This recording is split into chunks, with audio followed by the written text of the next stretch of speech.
What's up, guys? Welcome to Strength for Today's Man. This is volume 65. And yep, we are back outside in the backyard today. It's another beautiful day. It started off slow. It was foggy this morning. I didn't think that we were going to be able to come out today. But hey, look, it burned off and it's a little overcast and it is another beautiful day. Those of you on the audio, hey, I'm sorry. You can't see how beautiful it is today in Southern California in my backyard. But if you want to see it, just go on over there to YouTube, check it out, and you'll be able to see on Strength for Today's Man podcast.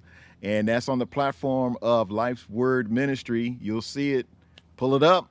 Check out the day, how beautiful it is. It might bring you a little sunshine in your life today. All right. I want to read from 2 Corinthians 12:9, where it says, "He said to me, my grace is sufficient for you, for my power is made perfect in weakness. Therefore, I will boast all the more gladly of my weaknesses, so that the power of Christ may rest upon me." Man, I am so glad that my glasses transitioned because I would be struggling out here. Today, I want to talk about strength in weakness. And as Paul was writing here, we know about his plight. We know about his issues. We know about some of the things he was dealing with in the church, with the church, and those that he was dealing with in the Senate and the government, and those he was witnessing to because of his background. There was a lot of things that Paul was dealing with, and he was complaining to the Lord. And you see, there's nothing wrong with complaining to the Lord. We're going to have to just open up and say, okay, God, this is what I'm dealing with.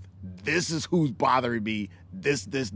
And you know what? God is going to tell you the exact same thing he told Paul. My grace is sufficient for you, for my power is made perfect in weakness. You don't have to be the strong man. You don't have to be the strong woman all day, every day. You can take a time out for yourself. You can just say, hey, I can't do it today. I need to just stop, refocus. I need to regroup. I need to recharge. I need to reset. And there's nothing wrong with that. Men, because this is a reflection of men, and this is kind of a format for men, I know that we aren't all that willing to admit our weaknesses. Am I right? There are a lot of times you do not want to admit that you're weak. There's times you don't even want to admit you're wrong. There's times when you just don't want to admit you don't know. And there's nothing wrong with that. There's nothing to say that you can't admit when you're wrong. You can't admit that you're struggling. Nothing wrong with that. We don't even like to confess that we're lost when we're driving. I got this. I know where we're going, but you made the wrong turn. I know where I'm going. We don't even want to admit that, much less that we are struggling. We are men and people are counting on us. That's what we think. That's what we believe. Now, granted, yes, there are certain times in life that people are counting on us. They are looking to us for help. They're looking to us to solve the problem. They're looking to us to fix things. We are the jack of all trades.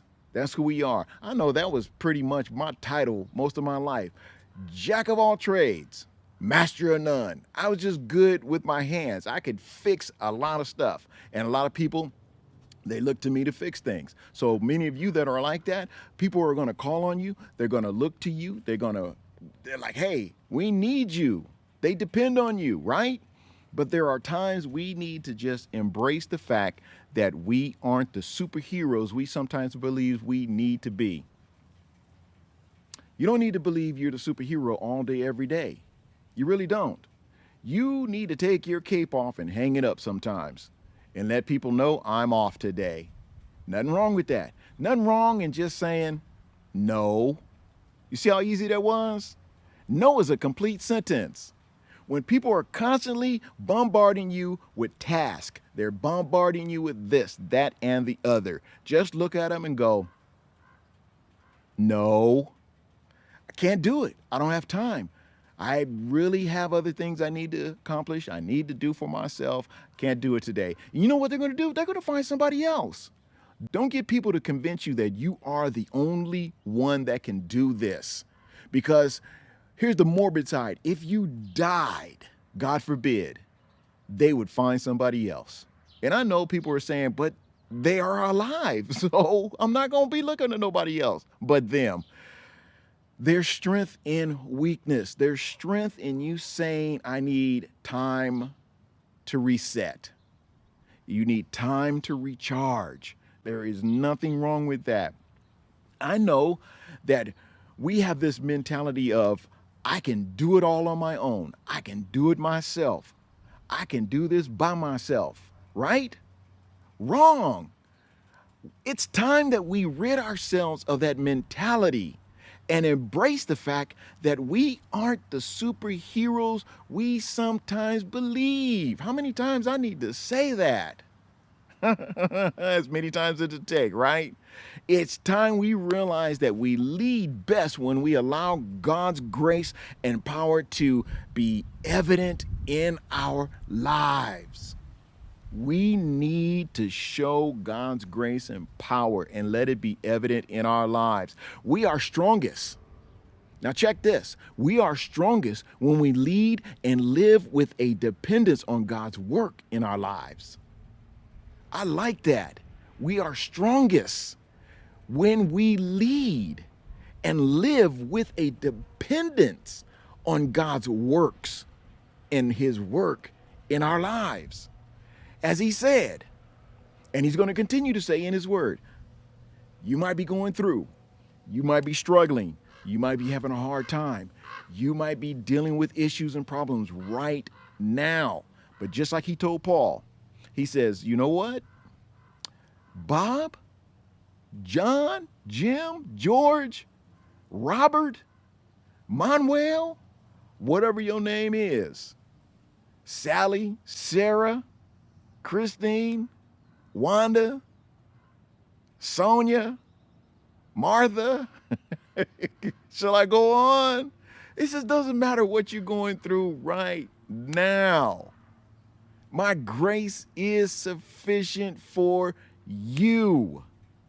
For my power is made perfect in weakness. Strength in weakness, guys. Strength in weakness. There's strength in your weakness. There's strength in your struggles. There's strength in your confusion. There's strength when you don't feel that you can go on anymore. You're just ready to zip it up and end the day. You're ready to just pull the curtain down, say the production is done, the play is over, everybody go home, I'm done. I get it. I totally understand. But you need to understand that there is strength when you allow God's grace in your life. Let's make room for God's power by admitting that we can't do it all on our own. Can't do it by yourself. You can't do it on your own. You need help. Nothing wrong with saying you need help. There's a lot of times I say, I need help with this. Nothing wrong with that. It's not saying that you're a weakling. It's not saying you are soft. It's just showing your strong attributes in your life to say, hey, you know what? I can't do this on my own. I need help. I'm not no Superman, Superwoman. I need help with this. Nothing wrong with that. And I'm going to close with this, guys. God, forgive me for wanting to do things my way and on my own. Forgive me for not seeking help when I need it, from others or from you. Help me to admit my weaknesses to you today. I invite you to come and work in my life. Are you allowing God to work in your life? Guys, there's strength in weakness. This is Strength for Today's Man, Volume 65. I'm Malachi Mitchell. In the backyard, you guys go out there and know sometimes you just got to take the cape off, and that's okay. I look forward to seeing you right back here, whether it's back here or in the studio, wherever I am. I look forward to seeing you guys on the next podcast. You guys be blessed.